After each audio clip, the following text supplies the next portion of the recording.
E aí, galerinha, tudo bem com vocês? A gente vai começar nesse vídeo a falar sobre relações métricas no triângulo. A gente vai começar falando sobre o triângulo retângulo. Você lembra o que é um triângulo retângulo, né? Que você aprendeu, a titia te falou lá no começo o que era um triângulo retângulo. Você lembra? Quando a gente falou da classificação daqueles triângulos, lembrou? Não lembrou? Vou ficar chateada. Um triângulo retângulo, ele tem um ângulo de 90 graus, certo? Então, nesse nosso triângulo ABC aí, você pode visualizar que esse ângulo de 90 graus é esse ângulo que está aqui, ó, nesse vértice A. Tudo bem?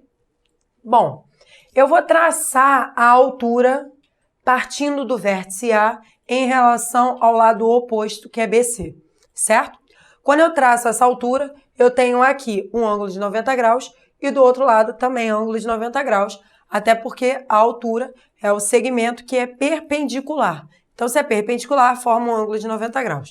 Tudo bem? Bom, tá, André, mas o que você quer falar sobre isso? Eu também quero descobrir, mas a gente já vai encontrar isso, tá? Fica calma aí. No triângulo ABC, a gente tem que a soma dos ângulos internos é igual a 180. Quais são os ângulos internos? Alfa, beta e esse ângulo de 90 graus. Bom, disso a gente pode concluir que alfa mais beta é igual a 90. Mas o que eu quero que você veja é o seguinte. Nesse meu triângulo ABH, que é esse meu triângulo aqui, ABH, a gente tem um ângulo alfa e tem um ângulo de 90 graus, certo? Qual é o ângulo que está faltando aí para fechar? Se você sabe que a soma de alfa mais 90 é igual a 180 menos beta, qual é o ângulo que está faltando aqui, ó? Eu posso chamar esse ângulo de beta, certo? Então, vou preencher ele aqui para o quadro ficar bonitinho. E no triângulo AHC, a gente tem beta, tem 90. Então, tá faltando muito bem, o alfa, que vai ser esse nosso ângulo aqui. Boa, Felipe. Temos aqui, ó, o ângulo beta e o ângulo alfa. Tudo bem? Bom, Bom, deixa eu preencher aqui, né, para o quadro continuar bonitinho. Com isso, observa o seguinte, a gente tem dois ângulos congruentes, certo? Se nós temos dois ângulos congruentes, pelo caso de semelhança que a gente viu lá, a gente pode dizer que esses triângulos são semelhantes. E aí, nesse caso, é falar que ABC é semelhante a ABH e é semelhante a AHC. E aí, você pode também falar que ABC é semelhante a AHC. Tudo bem? Bom, até aqui tudo tranquilo, né? Eu chamei o triângulo ABH de 1, o triângulo AHC de 2 e o triângulo ABC de 3. Tudo bem? Bom, senhoras e senhores, a gente pode observar o seguinte.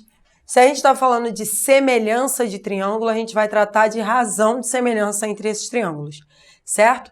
E aí, quando a gente faz a razão de cada um deles, por exemplo, eu vou fazer aqui com você, bem devagarzinho, a razão de semelhança entre o quê? ABH e AHC, tudo bem? Bom, primeiro é o seguinte, entre alfa e 90, no triângulo ABH, a gente tem o quê? N vai estar para quem? Para H, que é o que está entre 90 e esse ângulo aqui, certo? E aí depois a gente vai fazer a mesma coisa nesse nosso triângulo AHC, que é esse daqui, tudo bem? Cada uma dessas razões que a gente vai fazendo, a gente vai anotar. E cada uma dessas que a gente vai traçar aqui, a gente vai encontrar cada uma dessas relações métricas que a gente está falando. Se você traçar essas razões de semelhança aí que eu falei, você vai encontrar que algumas delas se repetem, tá? Mas não é o nosso objetivo estudar aquelas que se repetem. O nosso objetivo aqui é tratar as principais, tá? Você já deve ter observado aqui pela nossa figura, deixa eu ir para cá para você poder enxergar, é o quê? Que M mais N é igual a esse A, tudo bem? Então, esse M e N são apenas as projeções, e a gente já falou sobre isso, né? O N é a projeção em relação ao lado de medida C, e esse M é a projeção em relação ao lado de medida B. Tudo bem? Então, vem com a tia aqui, ó. Primeira razão aí, primeira relação que a gente pode tirar disso tudo. A altura relativa à hipotenusa vai ser a média geométrica entre os segmentos que determinam essa hipotenusa. Nesse caso, a gente está falando de que segmentos? M e N, que são as projeções, tudo bem?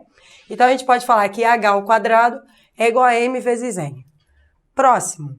Cada cateto é média geométrica entre a hipotenusa e a sua projeção sobre ela. Então, observe o seguinte, ó. Eu tenho o C, tudo bem?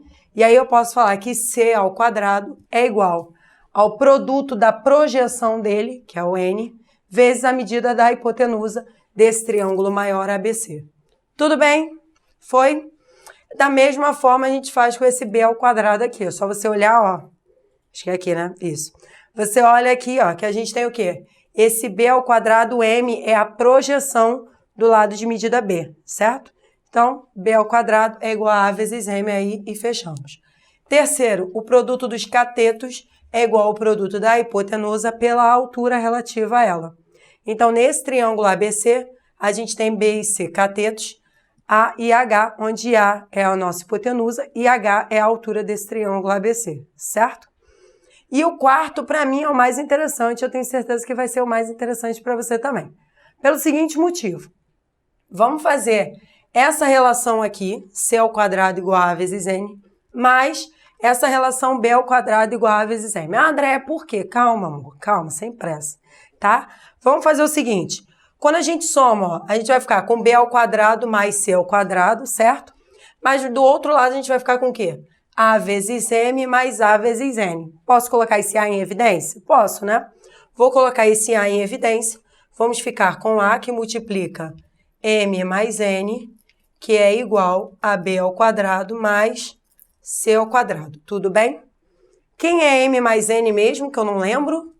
Ah, M mais N é esse A, né? É a hipotenusa do nosso triângulo. Então, a gente vai ficar com A, você está enxergando aí, tá? A ao quadrado é igual a B ao quadrado mais C ao quadrado. No triângulo retângulo, o maior lado é o que a gente chama de hipotenusa e os demais lados é o que a gente chama de cateto. Nesse caso aqui, A é a nossa hipotenusa, B e C são os nossos catetos. Como é que eu posso falar isso? Então, o quadrado da hipotenusa é igual à soma dos quadrados dos catetos? Sim. Se eu posso falar isso, significa que chegamos aqui a uma demonstração simples e fácil que você agora já poderá usar. E sim, eu estou falando em frente ao quadro para você não ver o que eu estou escrevendo. Eu espero que você não esteja vendo o que eu estou escrevendo. Mas a gente está falando sobre o Teorema de Pitágoras. Tudo bem? Onde a gente pode relacionar a medida de hipotenusa com os seus respectivos catetos. E Teorema de Pitágoras sempre cai. A gente vai chamar ele de Teorema do tio Pete. Pode ser que a gente já está muito íntimo de Pitágoras, certo? Então, o Teorema de Pitágoras sempre cai na prova e ele pode aparecer também em outros tipos de questões, tá? Não só de geometria plana, não só pedindo a medida da hipotenusa ou a medida de um cateto qualquer, certo? Bom, fica tranquilo que se você não entendeu nada do que a tia colocou aqui, daqui a pouco a gente vai fazer alguns exemplos sobre isso, tá bom? Então, eu já te vejo, né?